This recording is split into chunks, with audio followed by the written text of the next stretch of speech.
It's the beginning of the confirmation hearings. We're less than 10 days out from Trump's inauguration, and so the confirmation hearings have begun. Jeff Sessions, fittingly enough, is the first person to go before the Senate, and I say fittingly enough because he was the first person to stand up and support Donald Trump. Only time he's ever endorsed anybody in his entire political career for president. He endorsed Donald Trump and has been a very important factor in educating not only Donald Trump, but the American public about the dangers of the Trans-Pacific Partnership. It's not simply a trade agreement.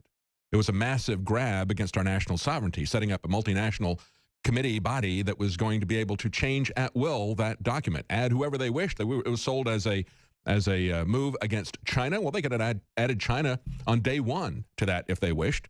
They could decide which industries and which countries were going to be rewarded and which ones were going to be punished.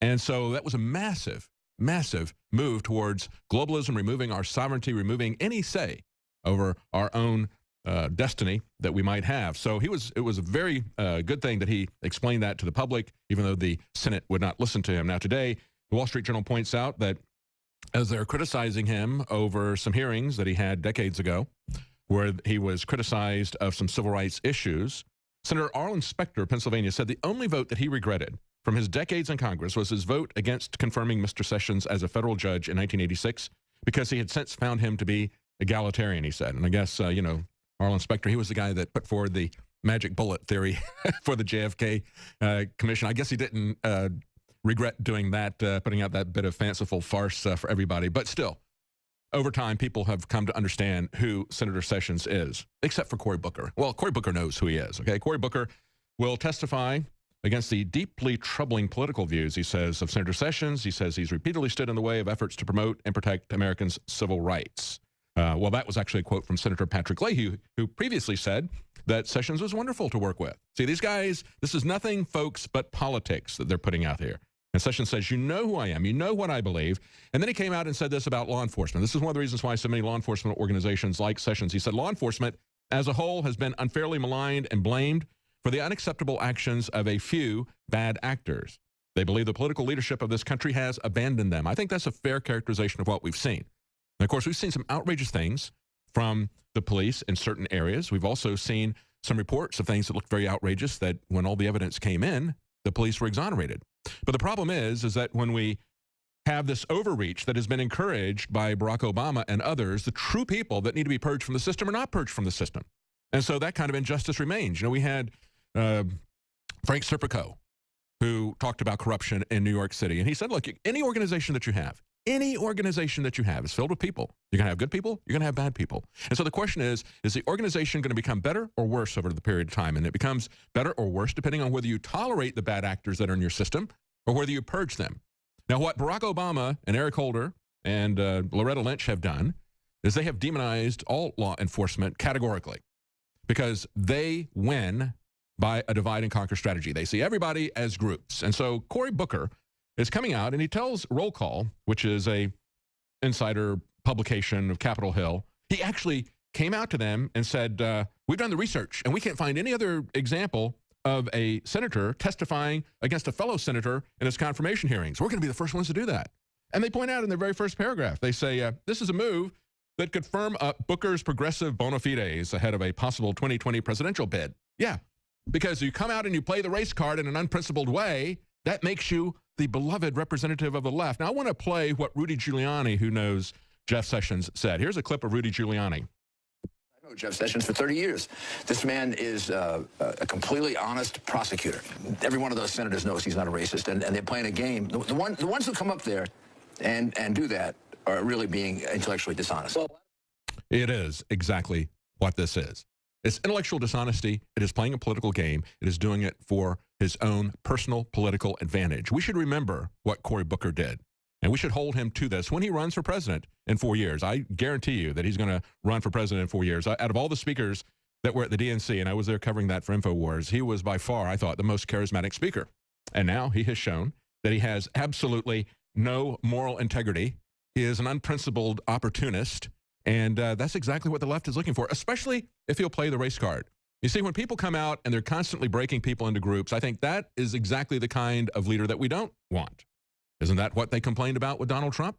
And yet Donald Trump was not doing that. Donald Trump, when he talked about the situations that we had at the border, when he talked about how we had criminals that were being allowed to stay. We've now seen that put down in writing. We've had these amnesty groups in California say, let's hide the foreign citizens who are gang members here illegally in California. Let's hide those lists from Donald Trump because he might deport them. We don't want them deported. We want them to stay here, they said. Stay with us. We'll be right back. Welcome back to the Alex Jones Show. I'm David Knight, your host. We're going to be joined in the next hour with Roger Stone, and he's going to comment not only on the Jeff Sessions confirmation hearings, but the rest of the confirmation hearings that are going to be coming up very quickly, very compressed, because we've only got about 10 days left before Donald Trump takes the oath of office. So there's a lot of hearings that are going to be held. We're going to talk to Roger Stone about what's happening in Washington, and I've got a video I want to play for you in just a moment. Before we do, I want to remind you that we have a great sale at InfoWarsLife.com. Make Our Bodies Great Again initiative for 2017. If you're going to try to get yourself in shape, make sure that you start with good baseline supplementation for your health. If you're going to play around with your diet, if you're going to increase the amount of exercising that you're doing, you need to make sure that you've got the proper nutrition to put that there. And this is what you need to be taking a look at. And we put a massive sale on a wide variety of products that we have at InfoWarsLife.com. 30% off Brain Force, 30% off Super Male Vitality, 30% off Survival Shield X2 Nascent Iodine, 20% off Secret 12, our vitamin B12. That's very important as well when you're exercising, trying to get in shape. Also, 20% off Liver Shield, Knockout, and Prostagard. And we have BioTrue Selenium back in stock after it's been sold out for weeks. This is a one-of-a-kind formulation. There's no question, as I pointed out earlier, there's no question that your body needs a supplementation of selenium. You need to make sure that you've got that trace element in your diet. But the question is, are you going to get a good source of it? What is the best source you can find? Well, we have come up with BioTrue Selenium that is made from a 100% organic source mustard seed. That's where ours comes from. Most of the selenium supplements on the market are produced with synthetic selenium. Ours is 100% organic mustard seed. It's where it comes from. And of course, this is something that, as I pointed out, is very essential to your supporting your thyroid gland, your immune system, DNA production, and eyesight. And that is now back in stock. It's been sold out for weeks. You'll find that at InfoWarsLife.com. That's BioTrue Selenium. Now, there's an article on LifeSet pointing out Democrats look to be helpless as Sessions heads to the Hill. Here's why they're most likely going to be helpless. Let's play this video. They invoke what's known as the nuclear option.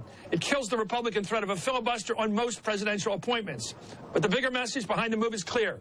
Democrats and this president have gone to war with their enemies finally. This is a move Democrats had to make. Republicans put them in a position where basically Republicans were saying, we are not going to honor the power of the president. All this really does is say that the president that we elected to actually run the government gets to run the government. Once the majority is blocked all the time on relatively ordinary things, it's not going to tolerate the protection of the minority. Ted Cruz is sort of exhibit A for why the Democrats and why Harry Reid did what they had to do. What we had in the Senate, which likes to call itself the world's greatest deliberative body, we had paralysis instead. I think the escalated use of the filibuster has more or less made it obsolete. On the other hand, the actual history of how the filibuster is used is mostly nasty, ugly, and racist. I don't see what other political options there are, what other procedural options there are. So deciding to allow majority rules to incrementally increase governmental efficiency in presidential appointments is so unthinkably extreme.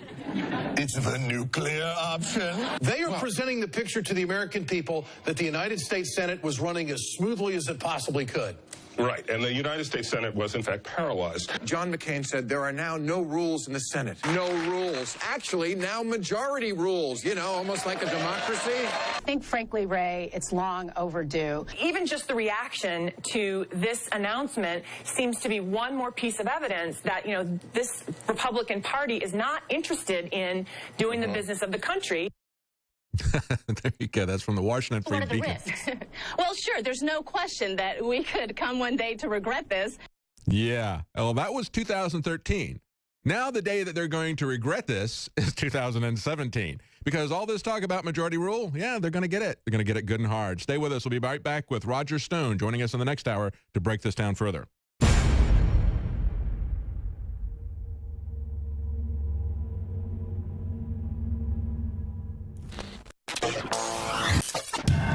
InfoWars has more than 15 YouTube channels and about 3 million subscribers. Our main channel has 1.854 or 1,854,000 plus subscribers. Now, they've been gaming the system for a long time to shut down nationalistic or patriotic media, saying we're right-wingers, saying we're extremists. Well, it doesn't matter who we are. We have a right to free speech, don't we? As long as we don't violate the rules. Well, now Zuckerberg has come out and said he's going to restrict conservative news like Communist China does, calling it fake news. And Google, that owns YouTube, has announced, and they've done it now 2 weeks ago, that they're going to basically make you click the bell in your notifications. We're going to show you how to do that, or you won't get all the channels that you've subscribed to, and you won't get the videos. Now, why are they doing this? It's more than just censoring. They want you to see the videos that they feed you below and beside the videos you're looking at that are corporately sponsored so they make more money. They're taking the you out of YouTube.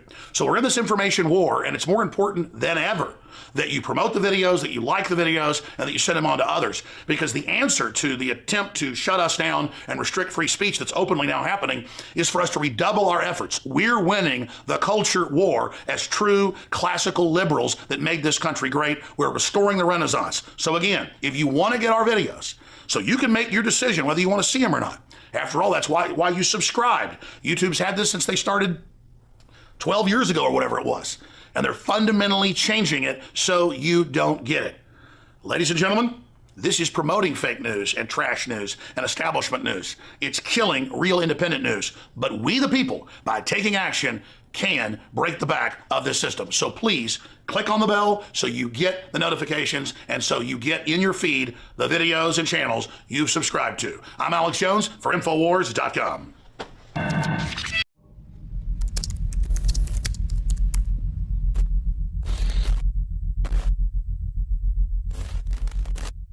It's the beginning of the confirmation hearings. We're less than 10 days out from Trump's inauguration, and so the confirmation hearings have begun. Jeff Sessions, fittingly enough, is the first person to go before the Senate, and I say fittingly enough because he was the first person to stand up and support Donald Trump. Only time he's ever endorsed anybody in his entire political career for president. He endorsed Donald Trump and has been a very important factor in educating not only Donald Trump, but the American public about the dangers of the Trans-Pacific Partnership. It's not simply a trade agreement. It was a massive grab against our national sovereignty, setting up a multinational committee body that was going to be able to change at will that document, add whoever they wished. It was sold as a move against China. Well, they could have added China on day one to that if they wished. They could decide which industries and which countries were going to be rewarded and which ones were going to be punished. And so that was a massive, massive move towards globalism, removing our sovereignty, removing any say over our own destiny that we might have. So it was a very good thing that he explained that to the public, even though the Senate would not listen to him. Now today, the Wall Street Journal points out that as they're criticizing him over some hearings that he had decades ago, where he was criticized of some civil rights issues, Senator Arlen Specter of Pennsylvania said the only vote that he regretted from his decades in Congress was his vote against confirming Mr. Sessions as a federal judge in 1986, because he had since found him to be egalitarian, he said. And I guess, Arlen Specter, he was the guy that put forward the magic bullet theory for the JFK commission.